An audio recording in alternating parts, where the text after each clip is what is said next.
December 8th to the last day of February. That's the exact window that opens the day a Medicare Advantage plan tells you it won't be offered where you live for the 2026 plan year.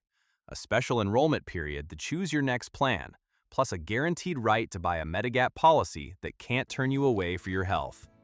George opened the letter on a Tuesday in the fall, expecting the usual plan paperwork. Instead, one line stopped him cold. His Medicare Advantage plan would not be offered where he lived next year. His first thought was the worst one, that he was about to lose his Medicare at 72 through no fault of his own. He wasn't, but he was standing at the edge of a window that quietly decides how good his coverage will be for the rest of his life, and most people in George's shoes never even see it. So what actually happens when your Medicare Advantage plan leaves? What are the two protections that open up the moment it does, and why does the calendar matter so much? Today, in plain English, I'll walk through exactly what to do with that letter. This video covers what happens when your plan is discontinued or not renewed. It does not cover voluntarily switching plans when your plan is staying put, which is a different window. First, let's take the fear off the table, because George's worst thought was wrong. A plan leaving does not mean you lose Medicare. Your Part A and your Part B, the Medicare itself, don't go anywhere. What's leaving is the private plan that was managing your benefits. Think of it as the company stepping back, not the coverage vanishing. In fact, if you do nothing at all, you'll simply land back on original Medicare when the plan ends. So you are not going to be left with nothing. The real question isn't whether you're covered, it's whether you set yourself up well while a rare door is open. It helps to see the calendar this runs on, because it's the same every year. In the fall, your plan sends a notice explaining what's changing for next year. A non-renewal is the most serious version of that letter. Then there's the big fall enrollment season everyone talks about, from October 15th to December 7th, when anyone can change plans. But here's the part that protects you specifically. Because your plan is leaving, you don't only get that general season, you get an additional window afterward that runs into the new year. So even if the October to December rush blows past you while you're deciding, you are not locked out. You have more time than the person who's simply shopping around. And one thing people forget in the shuffle, which can cost them, if you land back on original Medicare, that's your hospital and medical coverage, Part A and Part B, but it does not include drug coverage. If your Advantage plan had been handling your prescriptions, you'll want to add a standalone Part D drug plan during this same window, or you can end up with a gap in drug coverage and a late penalty down the road. When a plan leaves, don't just replace the medical side and forget the pharmacy side. Because when your plan is non-renewed, two protections switch on, and both come with a clock. Miss the clock, and the protections are gone. Use them, and you can come out of this with better, sturdier coverage than you had. Let me take them one at a time. The first is a special window to choose your next plan. When a plan's contract with Medicare isn't renewed, you get a special enrollment period that runs from December 8th to the last day of February the following year. In that window, you can pick a different Medicare Advantage plan, or you can decide to stay on original Medicare. It's a longer, calmer window than the usual rush, and it exists precisely because this wasn't your choice, so you're given room to choose well. The second protection is the one almost nobody knows about, and it's the valuable one. When your plan leaves, you get what's called a guaranteed issue right to buy a Medigap policy. Now here's why that matters so much. Normally, after your very first Medigap window at 65, an insurance company can look at your health history before selling you a Medigap plan. And if you've had health problems, they can charge you more or turn you down flat. A guaranteed issue right removes that. It means the insurer must sell you certain Medigap policies, cannot use your health against you, and cannot charge you more for being sick. And there are real rules to it, so hold on to them. Under this protection, you can buy several of the standard Medigap plans, the ones labeled A, B, C, D, F, G, K, and L from any company that sells them in your state.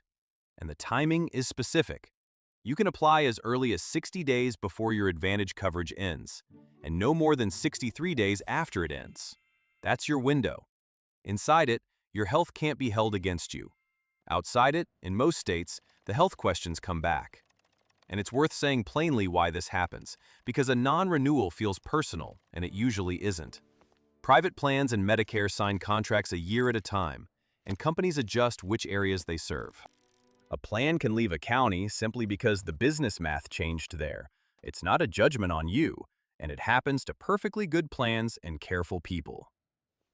There's also a milder cousin of this letter worth watching for.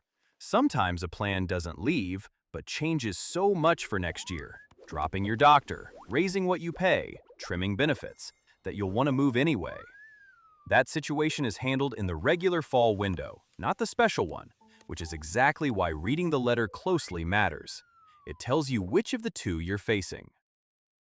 So picture the trap, because it's a quiet one. George does nothing, drifts comfortably back onto original Medicare, and feels fine for a year. Then something happens, a diagnosis, a surgery, and now he decides he wants a Medigap plan to cover the gaps that original Medicare leaves. But the window closed months ago.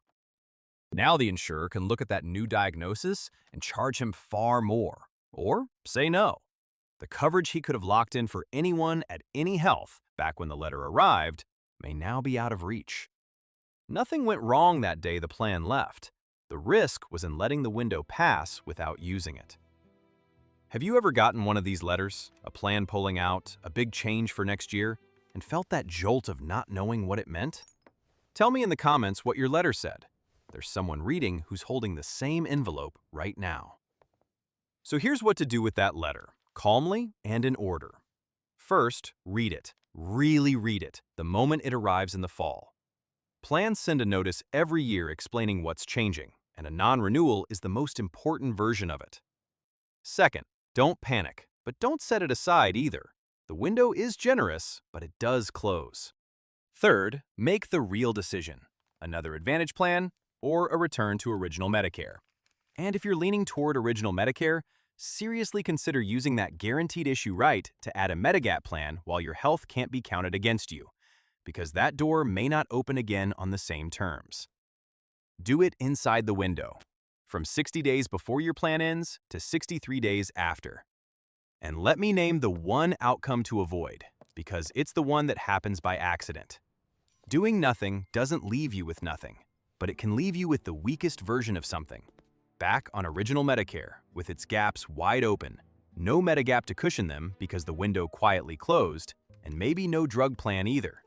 That's not a decision anyone would make on purpose. It's what drifting produces. So even if your honest answer is, I'll keep it simple and stay on original Medicare, make that a choice you act on inside the window. Add the Medigap, add the drug plan, rather than a default you back into. And you do not have to figure this out alone. Call your state health insurance assistance program, your SHIP counselors, or Medicare directly at 1-800-MEDICARE. They will sit with your letter, your doctors, and your budget, and walk you through the choice for free with nothing to sell you. This is exactly the situation they exist for, because a plan leaving feels like something being taken from you, and it's easy to freeze or to just let the default happen. But hidden inside that unwelcome letter is a rare, generous offer, a chance to reset your coverage with no health questions asked. The people who read the letter and act inside the window come out stronger. The only ones who lose are the ones who never knew the window was there. So tell me below, has a plan ever dropped you, and did anyone explain your options? If this turned that scary letter into a clear plan, subscribe. We keep decoding one Medicare decision at a time, calmly, so the next letter never catches you off guard.